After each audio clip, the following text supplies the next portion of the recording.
of course, you have your father is German, is that right? Yes. If you can tell us a little bit about that, of course. So, ang cultures mo, basically, you have two cultures in one. Can you tell us a little bit about that side of you being German, even if you live here in the Philippines? Or Yeah. Actually, kasi growing up, I studied.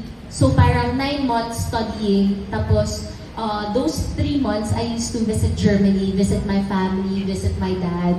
Kasi my parents are divorced, so basically I have 2 families po.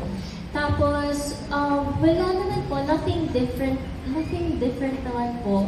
I haven't been visiting Germany since I was a kid po. And the last time I visited was during pandemic po. And honestly, I'm kind of sad na I'm not as close as I was when I was a kid sa family ko sa Germany. Kasi ang laki na nga po ng gap ng years since I saw them. So, yun po. pero all the same, do they know your family there, how you're doing here, how your career is doing? Yes, they're updated po. As in kasali nga po yung uncle ko sa Germany, yung kapatid ng dad ko, kasali nga po siya sa group chat ng mga fans. Like, nakiki-update po siya. Opo.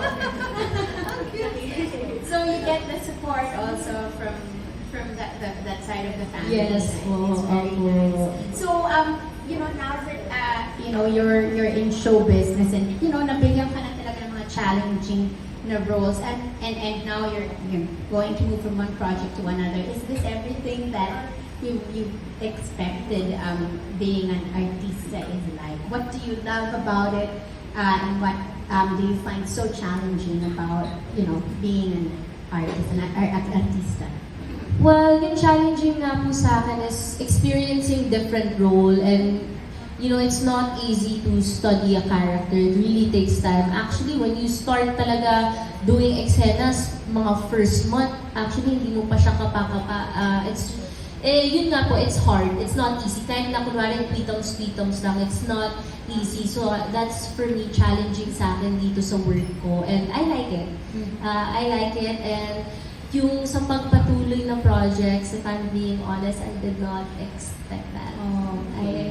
I did not expect that, and I'm really grateful po na tuloy-tuloy po siya while I'm still doing the other projects. Nabubuk po ako na nabubuk. So, yun po, I'm really grateful, and hindi naman siya pumapasok sa head ko na, after this project, I'm gonna get another one anyways. No po. I'm always thinking about na after this project, kailangan kong butihin dito para meron naman ako next one para habang I'm doing this, mabook ulit ako sa iba. Ganun po. It's not what I expected. So exciting.